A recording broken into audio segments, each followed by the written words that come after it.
Why would I want a Nazi's autograph hanging on my wall? This signature is in pencil. See if it'll come off. Trusty eraser. And let's see what happens. A dear friend very kindly gave me 2 classic Robert Taylor prints recently. One was given willingly, the other with a bit of a wry smile. The first one's this one here, which is Taylor's iconic home run, which depicts 3 P-51s of the 361st Fighter Group low over the Rhine, looking for trouble on the way home. It's signed by some incredible aces like Don Blakesley, Robin Olds, James Goodson, and Kit Carson. It will be taking pride of place on the office wall just over there, with my John Cat's Eye Cunningham signed print of Philip E. West's Calling Starlight, showing Cunningham in a beautiful Bristol Beaufighter Mark 1F shooting down an HE-111 by moonlight over the Thames estuary. Which brings me to the other gift, which, we need to swap these around. Give me a second. There we go.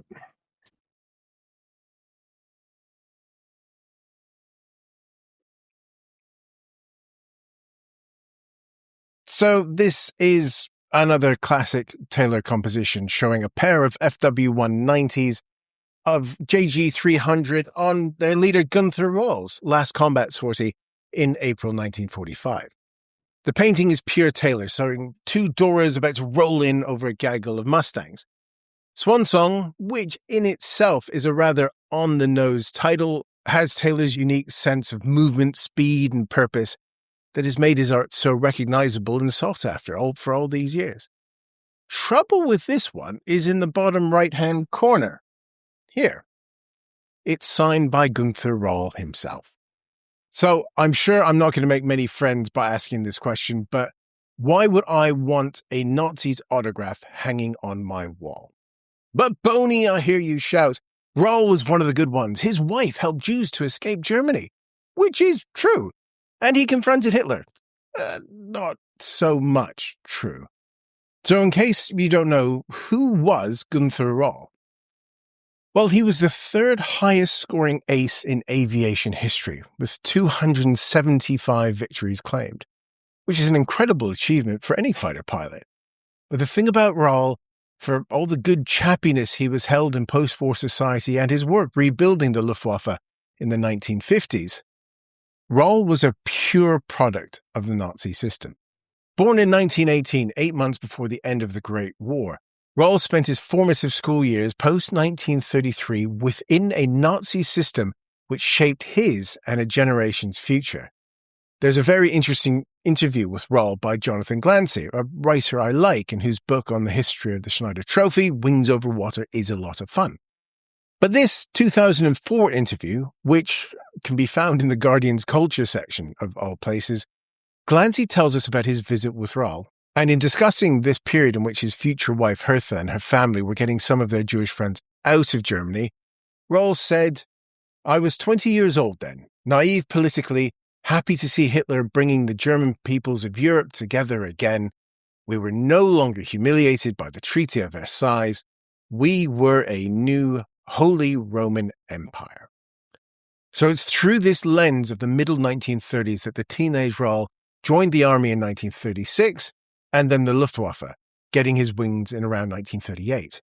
He would go on to fly over 600 combat missions through the course of the Second World War, being shot down numerous times, losing his thumb to a P-47, breaking his back, and becoming highly decorated and a very visible public figure in Nazi society along the way.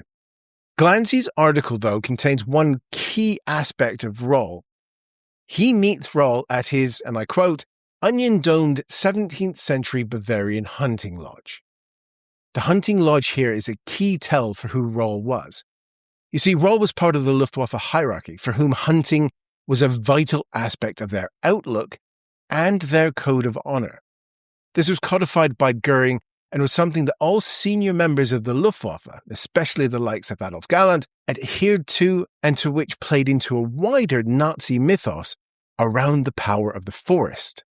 This is a deep aspect of the Luftwaffe, something that was a Nazi creation and one that Dr. Philip Blood has researched in depth.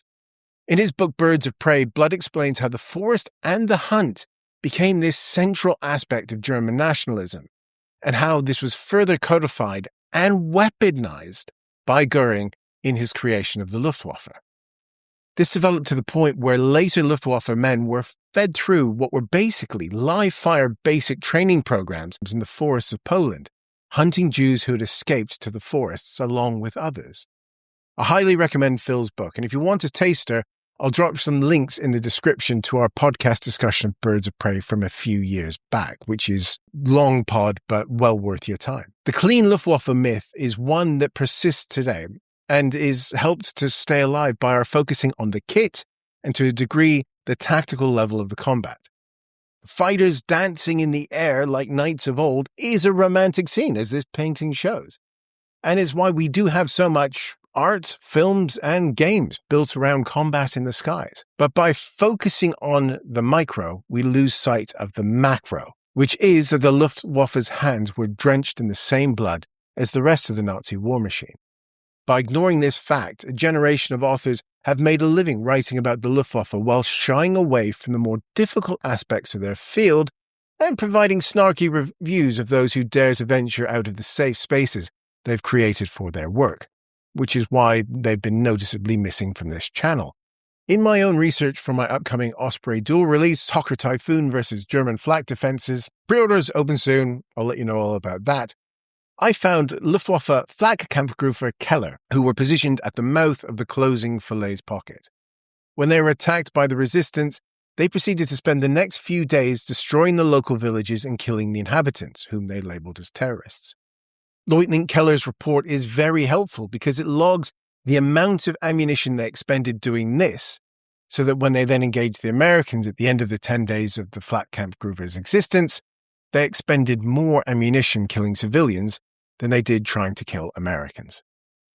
While at the pointy end of combat, an FW-190 dueling with Mustangs is cool for an aviation geek, and I'm on record on this channel for expressing my fascination with Kurt Tank's FW-190. I think I said when we visited Goshawk Unlimited in Arizona that I feel the FW-190 is possibly the most versatile aircraft design of the Second World War. And while I stand by that assumption, it was an aircraft built and flown in the name of and furtherance of a genocidal regime. So when we see these things restored or running, while they're great at helping us understand the technology and tactics of the period, we must keep in mind the aim with which these things were created. If you're heading down to Tankfest in June to see Tiger 131 do its thing, and perhaps chuck a few quid in the pot for the King Tiger restoration, be sure to pop into the museum and spend a few minutes before the Shock of Belsen display. This display is of a whip used on the inmates of the Bergen-Belsen concentration camp. To my mind, that whip is the most important item in the Tank Museum's collection, because it is a straight line from the hand that wielded that whip to the hands that drove the tanks and flew the aircraft that fascinate us.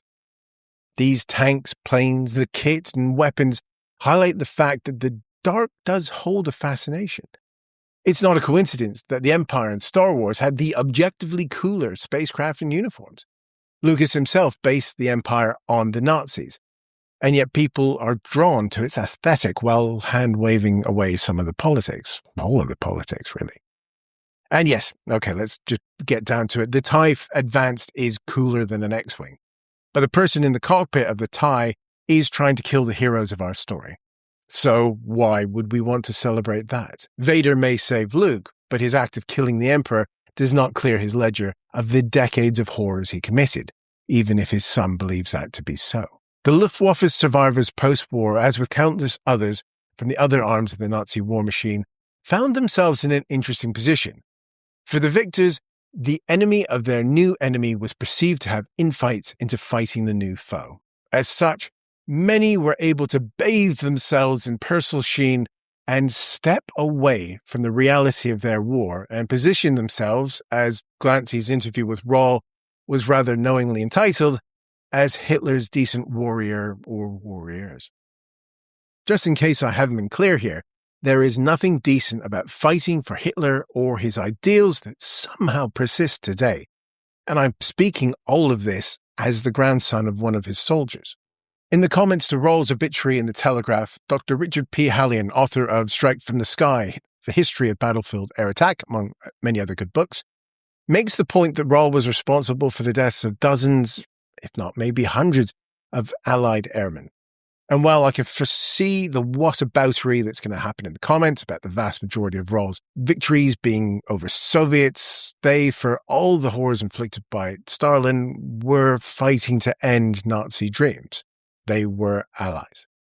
Hallion also makes this statement in his comment. It is supreme foolishness to suggest somehow that Rall and his colleagues were victims of the madman Hitler who betrayed Germany. It is a statement that we should really consider. The men of the Luftwaffe were defending those in the camps holding the whips.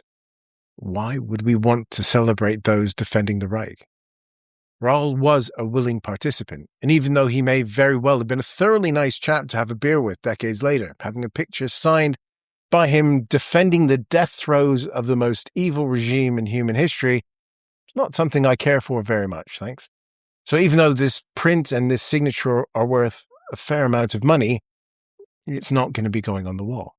For me, and this is a personal statement, displaying the signatures of men who defended the Nazi system in pride of place in my house, no matter how nice the painting is, and it is a lovely painting, is not very many steps away from, say, laying flowers on Michael Wittmann's grave in Normandy, along with all the other SS fanboys.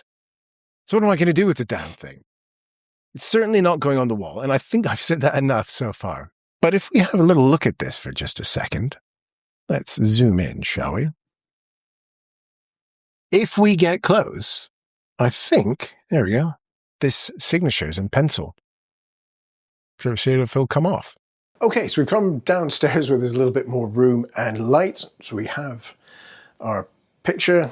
We need to pop it out of the frame to start with. So let's do that. And I apologize to all the framing people for the terrible things I'm about to do this. So let's see how easily this comes out. And now I just need to pop it out of the bit. This is just a perspex bit of glass in there. Let's see if we can just do this without having to do too much to yanking stuff out of the back, because the frame's not terrible. There we go. There we are. Let's just... There's that. And that should slide. Should slide. There we go. Out reasonably easily. Okay. Making this much more harder work than it needs to be.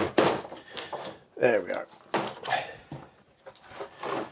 Right, let's pop the back over there. And then this should pop out just like so.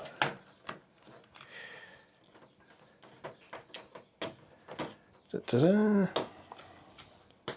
Thrilling video, this. Okay.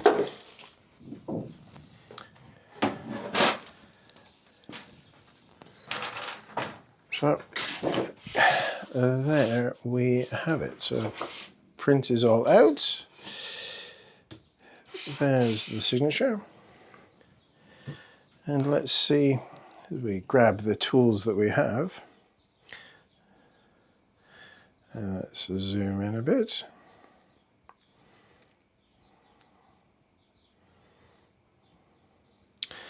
There we go. All right, I have my trusty eraser, and let's see what happens. Yeah, there we go. 40 years of pencil, one set. Oh, interesting. Where is this made? Is Stadler German? It is, it's from Nuremberg, of all things. So a good eraser to be using on this. But let's get stuck in.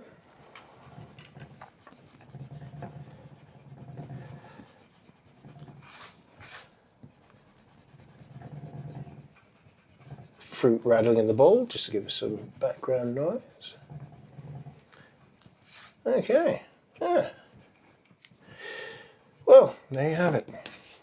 Let's get all that. I've tidied that up before Wendy comes down and I get in trouble for leaving a mess.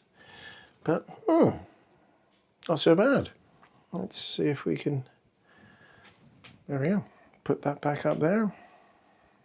See, it's amazing what you can do with the kit these days. So there we go. That's done. Hold that up to get zooming in, and nothing there. Pretty handy.